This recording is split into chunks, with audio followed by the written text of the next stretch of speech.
এই কাশ্মীরের আপেল, কাশ্মীর থেকে আনা, এই যে কাশ্মীর লেখা আছে, কাশ্মীরের আপেল।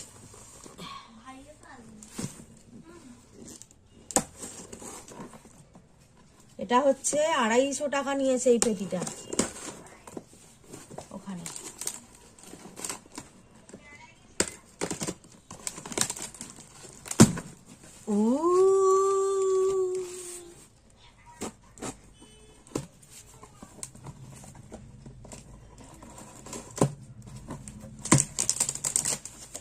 দেখ মম করছে পুরো গন্ধে।